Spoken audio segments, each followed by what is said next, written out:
Buenas tardes, buenas noches, hermanos y hermanas que nos escuchan o nos van a escuchar a través de la grabación del vídeo de este oficio vespertino que realizamos cada día desde la Iglesia Española Reformada Episcopal, la Parroquia de la Ascensión.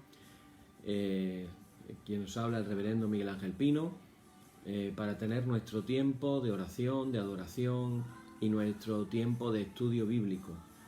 Hemos comenzado ayer un tema apasionante que muchas personas conocen, pero otras muchas también desconocen, que es el credo apostólico.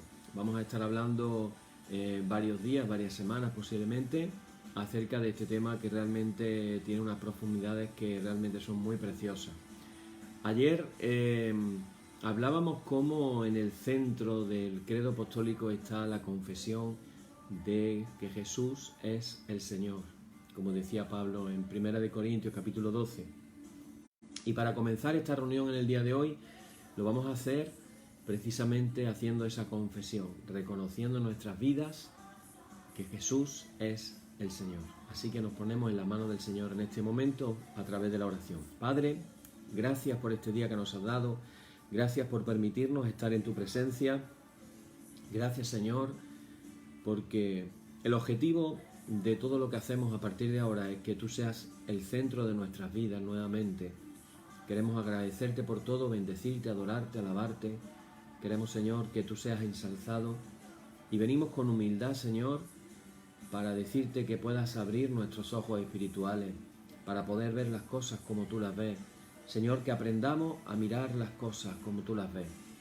Y también queremos pedirte que abras nuestros oídos espirituales para que tu palabra pueda ser sembrada en nuestros corazones. Te confesamos como el Señor, el dueño, el Rey de nuestras vidas. Señor, que todas las personas que escuchen este oficio y que se añadan a él puedan orar de la misma manera, reconociendo que tú eres el Señor de señores y el Rey de reyes. En el bendito nombre de nuestro Señor Jesucristo. Amén. Bien, y comenzamos nuestra liturgia, como cada día, haciendo esta declaración y diciendo: en el nombre de nuestro Señor Jesucristo sea luz y paz. Amén. Desde el nacimiento del sol hasta donde se pone, sea alabado el nombre del Señor. Sea el nombre del Señor bendito desde ahora y para siempre. Oh Dios, cuyo nombre es bendito desde la salida del sol hasta su ocaso, llena de ciencia nuestros corazones y abre nuestros labios en tu alabanza, para que como eres bendito con el debido honor por todos los siglos, así seas alabado y así seas bendecido de oriente a occidente por todas las naciones. Amén. Por tu misericordia, Dios nuestro, que eres bendito y vives y gobiernas todas las cosas por los siglos de los siglos. Amén. Y vamos a leer el número 1, que está hablando de la actitud con la que tenemos que estar cuando estamos en la presencia del Señor. Y dice así el número 1, dice: el Señor está en su santo templo, calle delante de él toda la tierra. Hermanos, tenemos que aprender a estar en la presencia del Señor en silencio, en contemplación. La oración no solamente consiste en hablar, también consiste en escuchar. Así que tenemos que tener un tiempo para cada cosa, un tiempo para poder hablarle al Señor nuestras cosas, pero también un tiempo para oírle a Él lo que nos tiene que decir. Hermano, oíd el resumen que nuestro Divino Maestro ha hecho de los mandamientos de Dios. Amarás al Señor, tu Dios, con todo tu corazón y con toda tu alma y con toda tu mente. Este es el primero y el grande mandamiento, y el segundo es semejante a este: amarás a tu prójimo como a ti mismo. De estos dos mandamientos pende toda la ley y los profetas. Y a nosotros, discípulos suyos, nos ha dado Jesús un mandamiento nuevo, diciendo: este es mi mandamiento, que os améis los unos a los otros, como yo os he amado. En esto conocerán todos que sois mis discípulos, si tuviereis amor los unos con los otros. Y oramos todos juntos: Señor Jesucristo, sin cuya ayuda nada podemos hacer, mora en nosotros y capacítanos con tu gracia, para que llevando mucho fruto podamos glorificar al Padre Celestial. Amén. Hermanos muy amados, reconociendo con sinceridad cuán lejos estamos de haber cumplido fielmente la voluntad del Señor, humillémonos en su presencia y con un corazón contrito confesemos todas nuestras faltas y transgresiones, seguros de que Él oirá nuestra súplica. Y ahora oramos todos juntos esta oración que dice: Padre omnipotente y misericordioso, la confusión y la vergüenza no nos dejan levantar nuestro rostro en tu presencia. Por eso, con humildad y dolor de corazón, confesamos que nos hemos desviado de tu sendero, perdida, hemos andado descarriados fuera de tus caminos. Hemos seguido desordenadamente las intenciones y deseos de nuestro propio corazón. Hemos roto tus santos mandamientos. Además de no hacer lo que debíamos, hemos hecho lo que no estaba bien hacer. Por eso, Señor, ten misericordia de nosotros, pobres pecadores. Perdona, oh Dios, a los que confiesan sus culpas, restaura a los que se arrepienten, según tus promesas declaradas a toda la humanidad en Jesucristo nuestro Señor. Amén.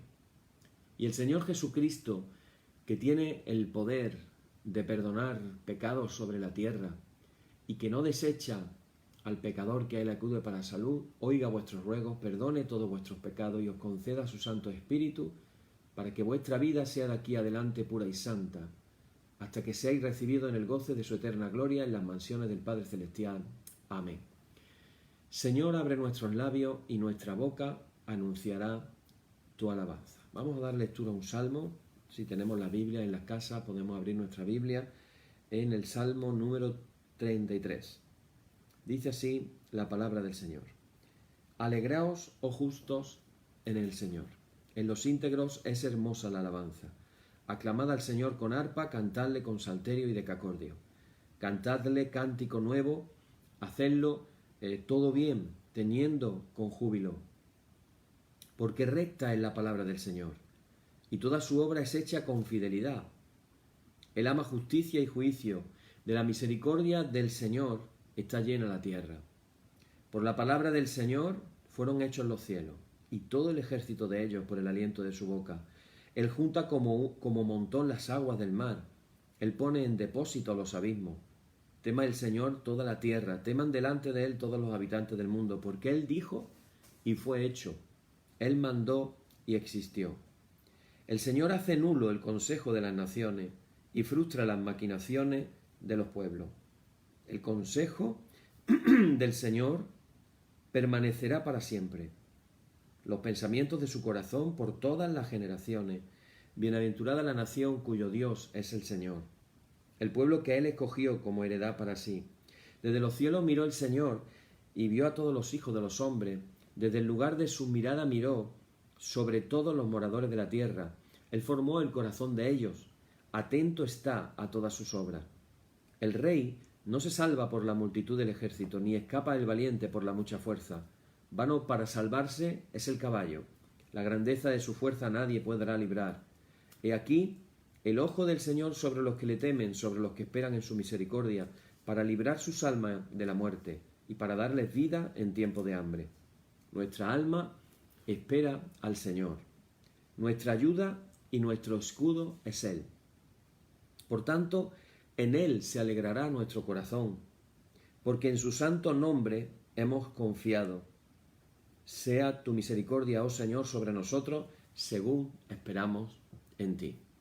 Gloria y honor al Padre y al Hijo y al Espíritu Santo, por los siglos de los siglos. Amén. Bueno, hermanos, estamos compartiendo, como hemos dicho al principio, la enseñanza que nos va a ocupar los próximos días, posiblemente durante todo el mes de agosto, una enseñanza muy, muy especial. Es la enseñanza acerca del credo apostólico, o llamado símbolo de los apóstoles. El credo apostólico es el que más se ora en la mayoría de las iglesias, tanto católicas, llámese católica romana, ortodoxa, anglicana. Hay otras iglesias católicas también, como los coptos. Llámese también en las iglesias reformadas y en otras iglesias cristianas. Es el credo que más se ora. Podríamos decir que es el credo más reconocido por toda la cristiandad.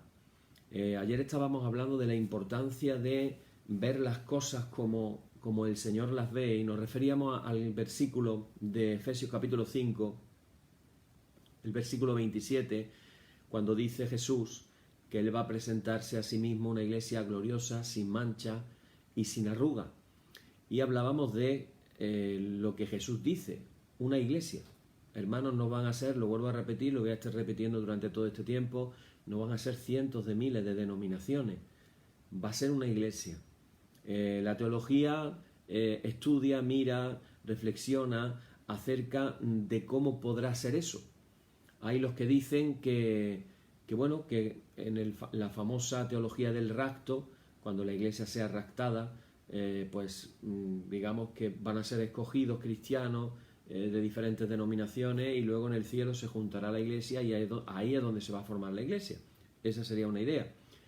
Pero yo pienso, hermanos, que esa es la idea más cómoda, porque en esa idea nosotros realmente no estamos participando en nada, es la manera, vamos a decir, más simple. Yo creo, hermanos, que la iglesia en sí misma tiene un trabajo que hacer. Tiene un trabajo que hacer de oración, pidiendo la unidad de la iglesia. Tenemos que unirnos a la oración de Jesús en el capítulo 17 del Evangelio de Juan, cuando Él oró: Padre, que todos sean uno, que seamos uno. Y Él ponía el ejemplo de Él en unidad con su Padre.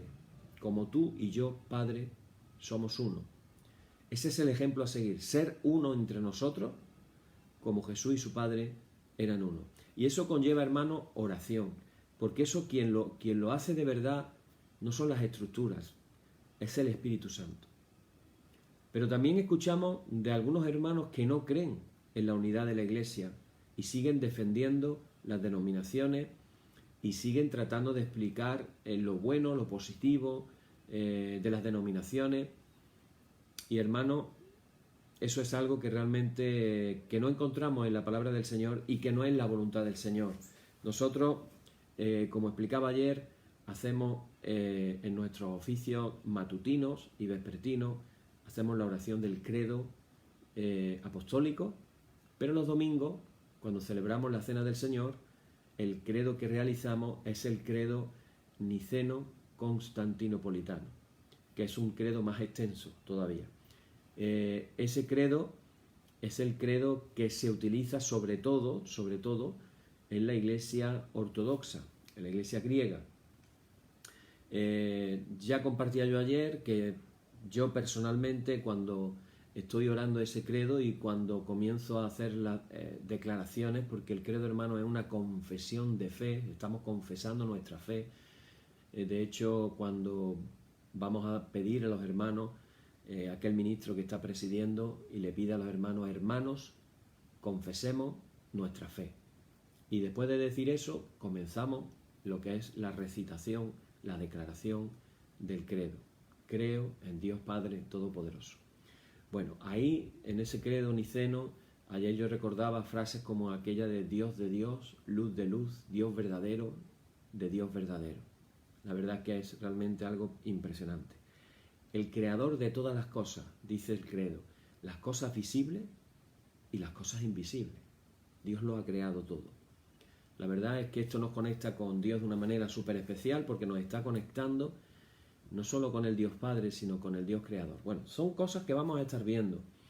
Es importante, hermanos, ayer lo compartíamos, pero para retomar el tema, es importante que observemos cómo las nuevas situaciones que la Iglesia va viviendo, en cierta manera provocan la aparición de nuevas confesiones o de nuevos credos.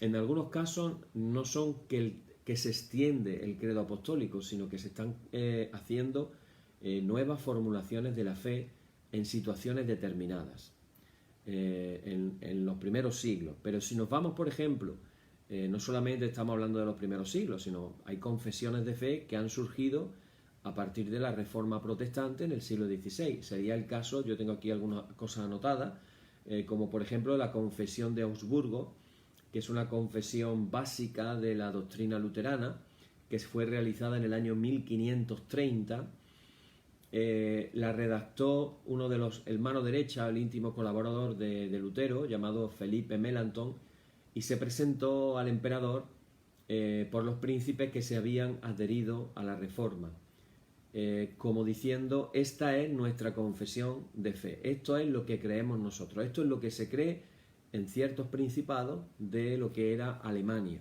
Recordar que en el año 1517, un 31 de octubre, se cuenta que es el día famoso en el que Lutero clava unas tesis sobre la puerta de la iglesia de Wittenberg, y ahí es como decir, ahí empezó lo que fue la Reforma. Si eso fue en 1517, en 1530 presentan la confesión de fe, quiere decir que tardaron 13 años, hubo un intervalo de tiempo en el que fueron sucediendo toda una serie de cuestiones que no vamos a hablar de ellas ahora, pero ahí vemos como que hay una madurez de lo que se comenzó a creer. Tenemos en el año anterior, el Lutero también escribió el catecismo, lo que se llamó el Catecismo Menor de Lutero, que también está considerado como una confesión de fe, y por lo tanto para las iglesias luteranas pues es parte de su credo. Pero tenemos ejemplos más recientes en la misma Alemania. Fijaros qué curioso, en el año 1934 se escribió lo que se llamó la Confesión de Barmen en Alemania. ¿Quién escribió esto? Bueno, pues esto fue realizado por cristianos evangélicos reunidos en Alemania, en la que se llamó a sí mismo como la Iglesia Confesante. La Iglesia Confesante. Esta iglesia proclamó la fe en Cristo como único Señor. Otra vez, hemos empezado hablando de el centro del credo es que Jesús es el Señor. Bueno, pues estas personas, estos cristianos, año 1934, situémonos en la historia, estamos hablando de que está en el gobierno el Führer, Adolf Hitler, está gobernando Alemania, y esta iglesia llamada la Iglesia Confesante realiza la confesión de Barmen. ¿Qué era lo que estaba pasando ahí? Lo que estaba pasando es que un grupo de cristianos evangélicos se estaban enfrentando a la ideología y a las prácticas nazis que postulaban lo que era la introducción del principio nacional socialista dentro de la iglesia. Es decir, Hitler se procuró, vamos a decirlo así, como una especie de iglesia nacional oficial, la oficial. De hecho, cuando uno piensa en las barbaridades que se realizaron en aquella época, lo primero que se le viene a la imaginación, bueno, ¿y dónde estaba la iglesia permitiendo todo ese tipo de cosas? ¿Cómo es posible que en la Alemania nazi, que fue la cuna de la Reforma protestante, se pudieran dar esa cantidad de cosas terribles, horribles, indescriptiblemente malas? No le encontramos un adjetivo. Bueno, pues es verdad que hubo una iglesia así, que le siguió el paso a Hitler, pero también es verdad que se levantó otra iglesia frente a aquello, y ahí salió la confesión de Barmen. También tenemos que tener en cuenta, cuando estamos hablando de los credos, hemos dicho ya que el credo apostólico fue el que se utilizó sobre todo por las iglesias de Occidente, y en el caso de las iglesias de Oriente el que se utilizó mayormente fue el credo niceno, pero como he dicho, el credo niceno también está reconocido por las iglesias de Occidente. Ya he dicho que la nuestra en concreto y la comunión anglicana pues lo suele realizar en la cena del Señor los domingos. Lo que sí es muy importante es que tenemos que notar que estos credos fueron aceptados prácticamente por toda la cristiandad en su conjunto, o como en el caso del credo niceno más específico de la Iglesia ortodoxa, por un gran grupo de iglesias. Pero también ha existido la posibilidad de formulaciones propias de individuos o de grupos que han sentido la necesidad o la voluntad de formular de manera actualizada la fe cristiana. Claro está, Este tipo de formulaciones no tienen la adhesión expresa de las iglesias, por lo tanto no se puede reivindicar el mismo grado de validez de las confesiones oficialmente adoptadas. Por eso, hermano, yo estaba diciendo ayer de la importancia del credo como una herramienta de unidad. El credo que podemos creer todos, toda la cristiandad. Vamos a estudiarlo frase por frase, palabra por palabra, para meternos y sumergirnos en las profundidades del credo. Lo vamos a ver de una manera, realmente va a ser algo muy hermoso.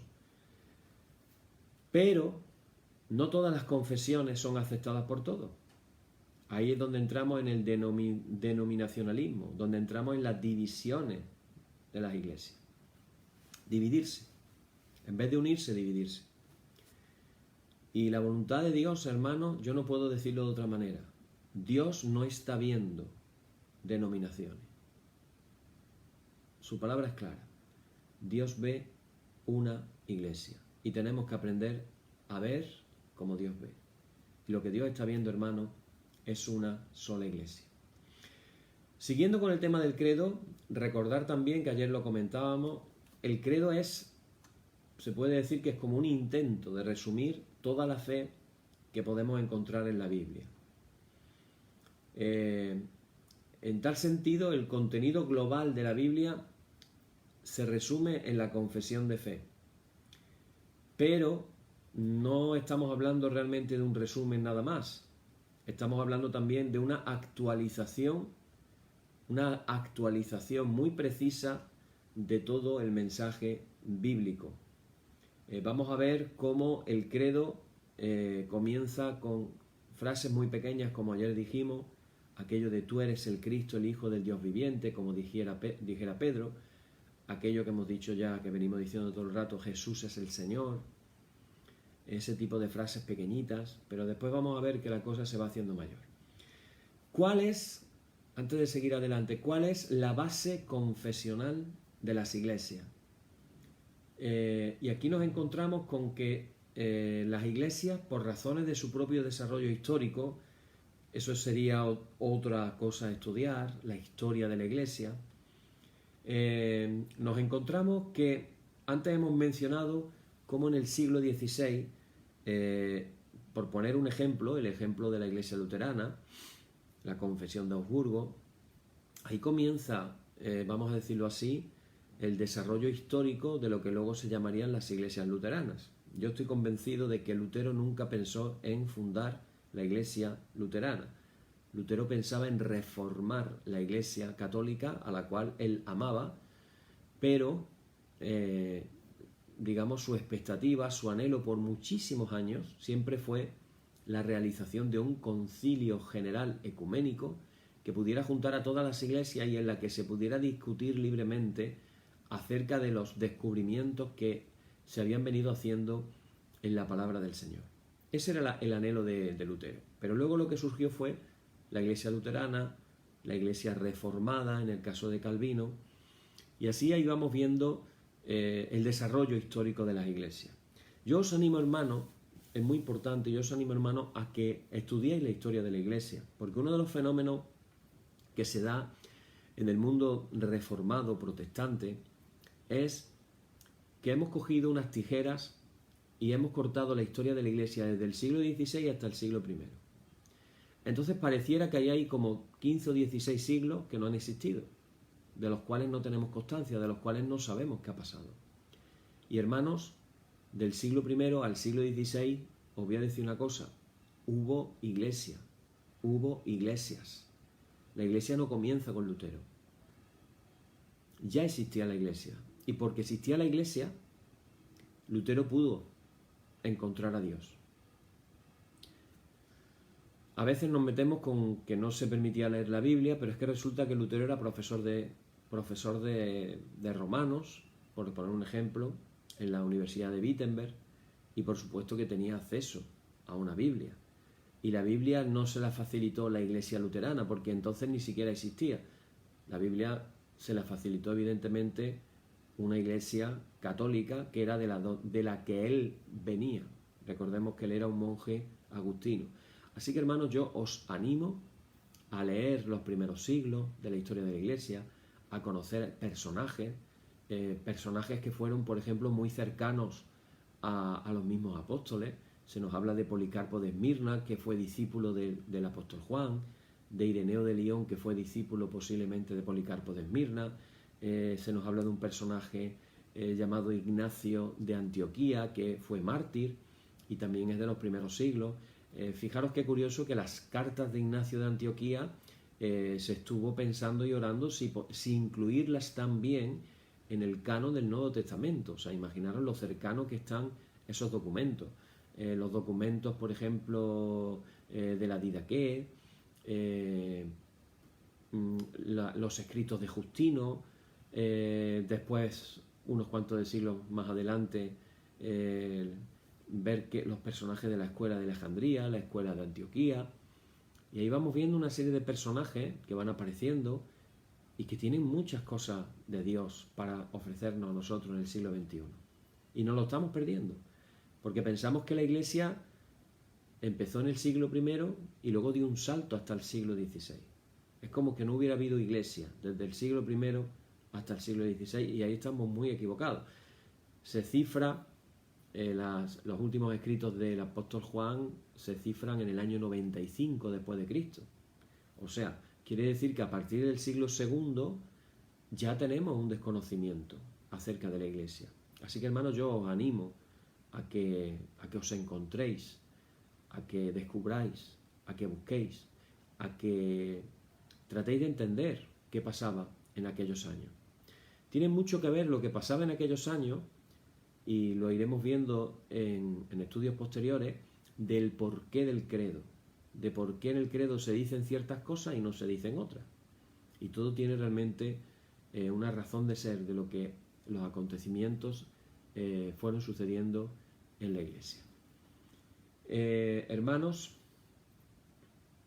repito, y es muy importante, en el día de hoy quiero repetir esto mucho: el centro del credo, el núcleo del credo es la confesión de que Jesús es el Señor. Jesucristo es el Señor de nuestras vidas.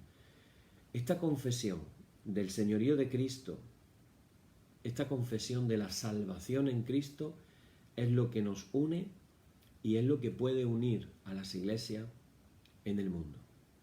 Hay un pasaje de Pablo en Romanos que dice: si confesares con tu boca que Jesús es el Señor y creyeres en tu corazón que Dios lo levantó de los muertos, serás salvo. Ahí está. Ahí tenemos. Confesar, la confesión de la fe. Confesar que Jesús es el Señor con nuestra boca y creerlo en nuestro corazón. Creerlo. Que Dios lo levantó de los muertos. Es decir, que Dios lo resucitó.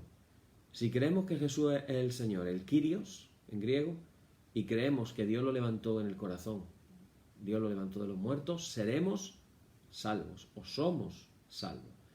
Y esa declaración tiene que unirnos a todos los cristianos del mundo.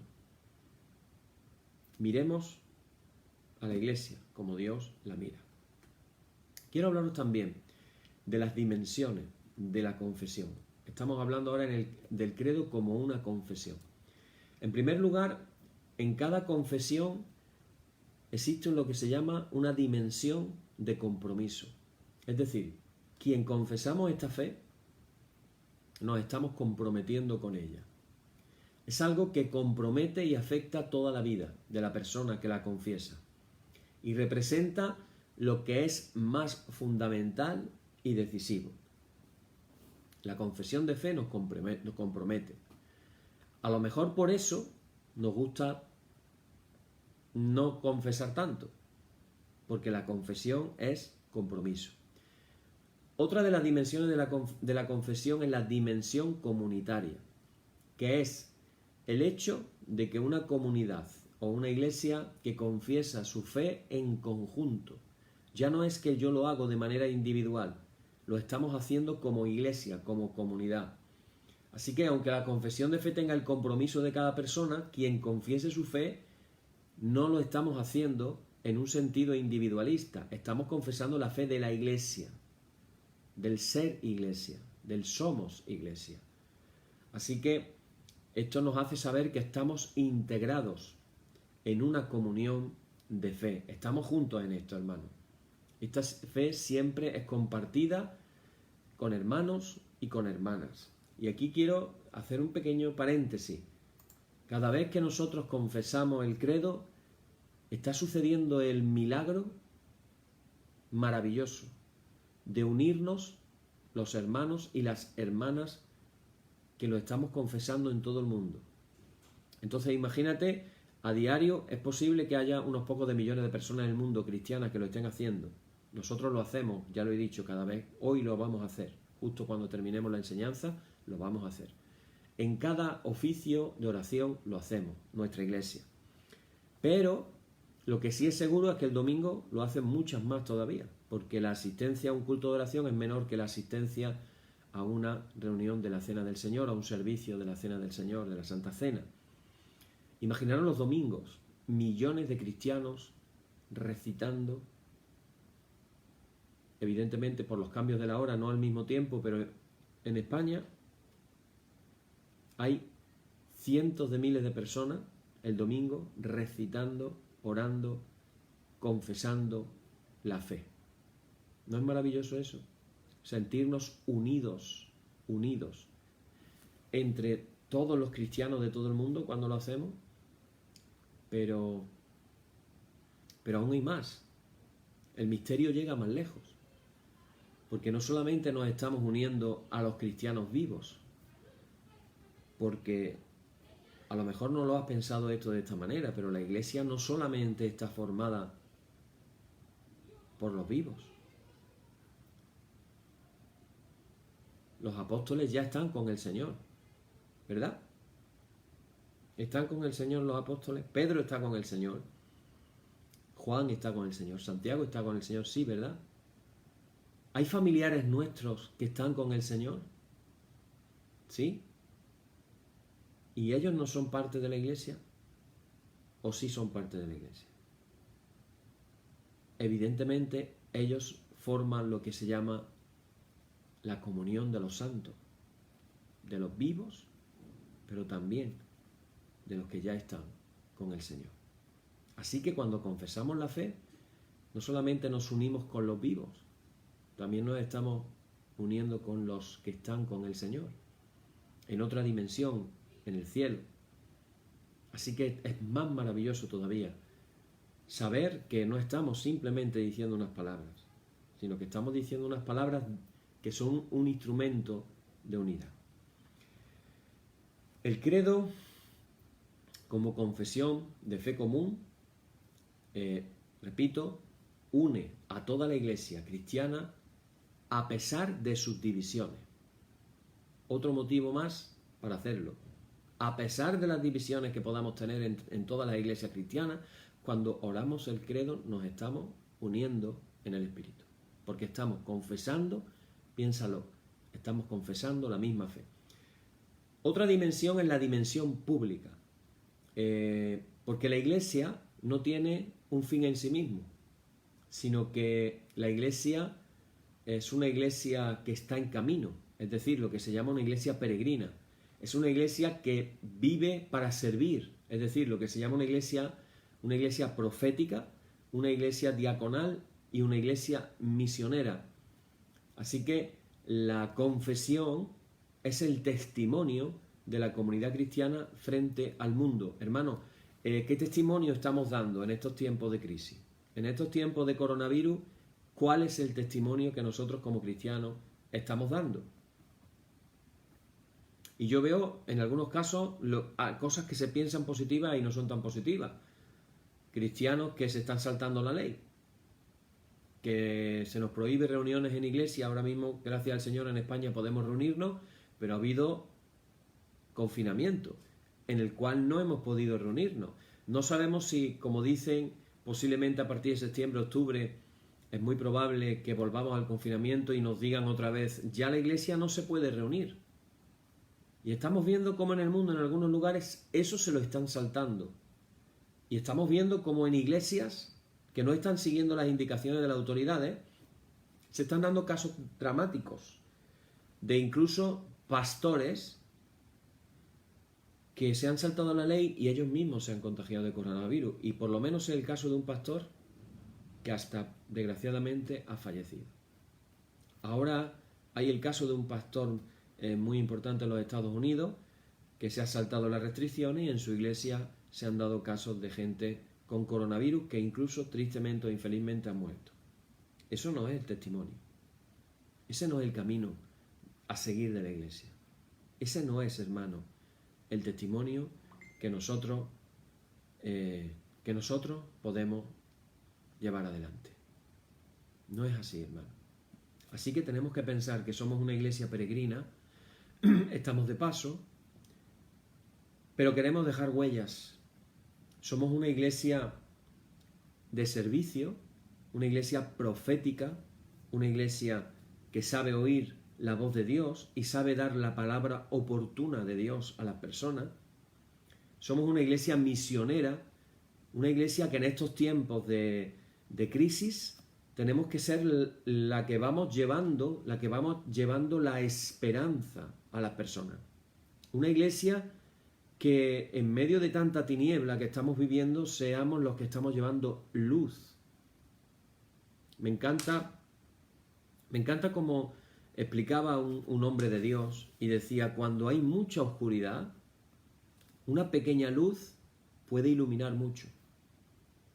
Y algunos de nosotros podemos pensar, pero ¿qué puedo yo decir? ¿Qué puedo yo hablar? ¿Qué puedo yo iluminar? Bueno, pues piensa que una simple llama de una vela en un cuarto oscuro de pronto ilumina mucho.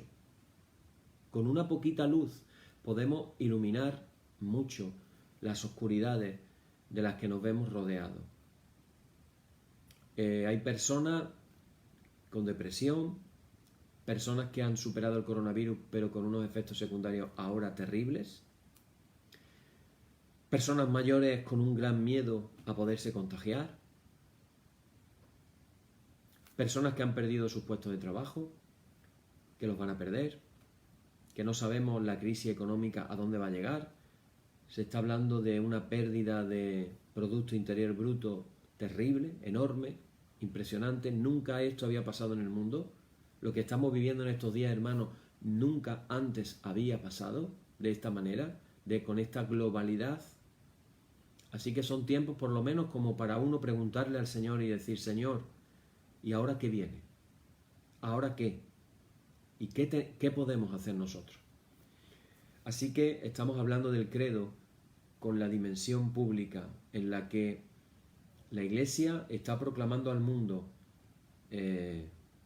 la fe, está proclamando al mundo la verdad como pueblo de Dios en la tierra. Simplemente recordar algunas cosas y con esto vamos a terminar hoy. Recordar otra vez la confesión de Jesús el Señor. Cuando eso se hacía frente en el mundo romano, frente a la declaración de que César era el Señor, eso implicaba que solamente el César podía ostentar legalmente, jurídicamente, solamente el César podía tener el título de Señor. Y llegaban los cristianos y confesaban y decían, no, Jesús es el Señor. ¿Y qué implicaba eso? Pues sencillamente proclamar que Jesús era el Señor era una expresión de un coraje personal y comunitario que podía ser entendido por las autoridades, como de hecho pasó como un acto subversivo contra el emperador. Y ahora fijaros, acordaros de las palabras de Jesús en el capítulo 10, versículos 32 y 33, donde se nos habla de la situación de la confesión frente a un tribunal. Y fijaros lo que dice Jesús. Dice, a cualquiera pues que me confiese delante de los hombres, yo también le confesaré delante de mi Padre que está en los cielos. Pero, y cualquiera que me niegue delante de los hombres, yo también le negaré delante de mi Padre que está en los cielos. Es decir, esa confesión tenía grandes riesgos. Y de hecho muchos pagaron con la muerte, como ya sabemos, de los mártires de la antigua iglesia.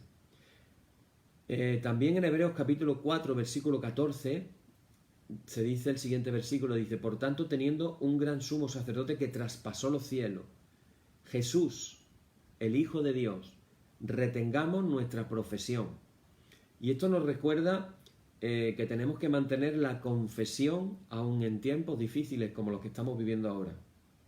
Es decir, una confesión incluye fe, pero también incluye vida y acción.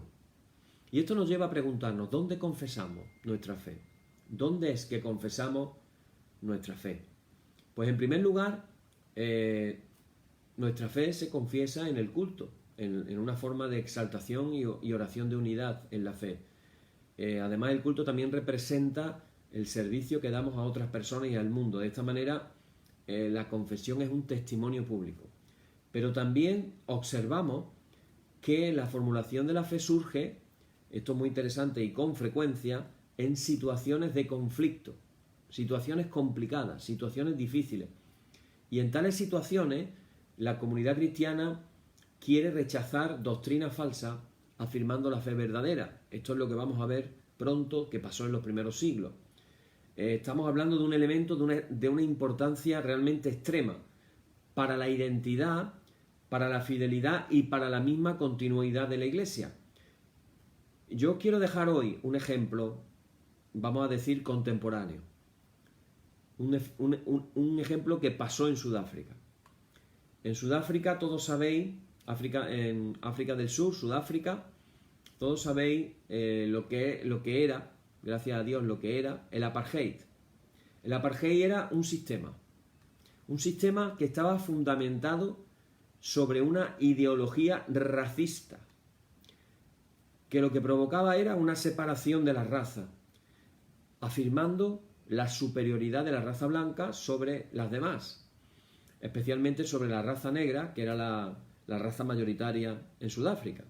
Pues bien, fijaros qué curioso, en el año 1977, las iglesias que eran miembros de la Federación Luterana Mundial, reunidas en una asamblea general, en una población que se llamaba Dar es Salaam, estamos hablando de africano, en Tanzania, en esa asamblea general ellos rechazaron esa ideología como una herejía, es decir, una doctrina falsa. Claro, os preguntaréis, ¿cómo es posible que unas iglesias se reúnan y tengan que rechazar lo que estaba pasando en Sudáfrica como una herejía? Os preguntaréis, ¿a qué viene eso? Pues muy sencillo. Eso viene porque resulta de que los sustentadores del apartheid, teóricamente, eran cristianos. Entonces, esos cristianos estaban manteniendo un sistema completamente fuera de la doctrina y la enseñanza de la palabra del Señor. Así que estas iglesias, ¿qué es lo que hacen? Rechazan la herejía que se estaba cometiendo en Sudáfrica y reafirman la igualdad de todas las personas frente a Dios. Todas las personas son iguales frente a Dios. Es bochornoso, es un bochorno, una vergüenza, que haya personas que se llamen cristianas y que o sean abiertamente racistas o tengan actitudes racistas. No hace falta que señale ningún país en el mundo porque ya todos sabemos lo que está pasando en el mundo o lo que tristemente ha pasado. No necesitamos señalar ningún país. No se puede ser cristiano y racista. O eres racista o eres cristiano. Las dos cosas no.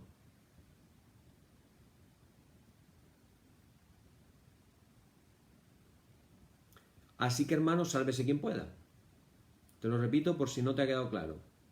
O eres cristiano o eres racista. Las dos cosas a la vez no cuadran.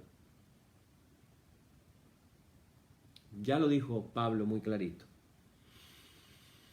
Ya no hay judío ni gentil, hombre o mujer, y hasta se atrevió a decir en esa época, esclavo o libre, porque ahora todos somos uno en Cristo Jesús. Así que ya el racismo, hermano, nunca ha tenido derecho de existir ni razón de ser apoyándonos en la santa palabra de Dios. Así que hicieron una confesión de fe valiente frente a un sistema, el sistema del apartheid, y dijeron claramente a los hermanos de Sudáfrica, les dijeron: eso que está pasando en vuestro país es una herejía. El mismo valor, la misma confianza que cuando los cristianos en los tiempos romanos decían Jesucristo es el Señor, sabiendo que eso les podía llevar a la cárcel o les podía incluso llevar a la muerte. ¿Estamos entendiendo, hermanos, lo que significa confesar la fe? Que si la confesamos delante de los hombres, Jesús la confesará delante de su Padre. No estamos hablando, hermanos, de un momentito tradicional dentro de la liturgia. Estamos hablando de confesar la fe, de declararla. Además, cuando confesamos la fe del credo, no solamente confesamos lo que creemos, sino que estamos declarando lo que vendrá proféticamente. Me encanta cuando dice esa parte de y su reino no tendrá fin. Estamos declarando el futuro. El reino de Jesús, de Dios, de los cielos, no tendrá fin. Eso es profetizar.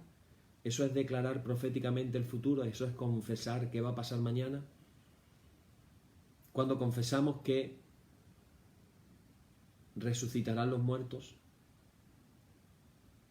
estamos confesando el futuro, estamos confesando proféticamente. Por eso digo, hermanos, que el credo no es simplemente una afirmación de fe, también se convierte en una declaración profética y también se convierte en la negación de las doctrinas que son reconocidas como no evangélicas. Estamos declarando la verdad de Dios. Quiero terminar con un versículo en el día de hoy, en Primera de Pedro, capítulo 3, versículo 15, un versículo realmente hermoso que dice las siguientes palabras. Dice: santificad al Señor en vuestros corazones y estad preparados para presentar siempre defensa, con mansedumbre y reverencia, ante todo el que os demande razón de la esperanza que hay en vosotros. Hermanos, en esa esperanza vivimos y en ella, en esa esperanza, damos testimonio. Así que, hermanos, cuando estamos confesando la fe, estamos diciendo todas estas cosas. Así que, habiendo dicho todo esto, ahora nos vamos a unir. Cada vez que tú lo hagas en tu casa, si algún hermano que nos escucha no tiene el texto del credo, me lo puede decir ahí en los comentarios, podéis poner comentarios y podemos apuntarlo para que lo podáis hacer en casa, tanto el credo apostólico como el credo niceno, y lo podáis meditar y lo podáis orar y lo podáis declarar vosotros mismos. Ahora en concreto, al hacerlo, la idea es que nos unimos a muchos, a cientos de miles de cristianos en el mundo. Nos unimos como hermanos en una sola iglesia.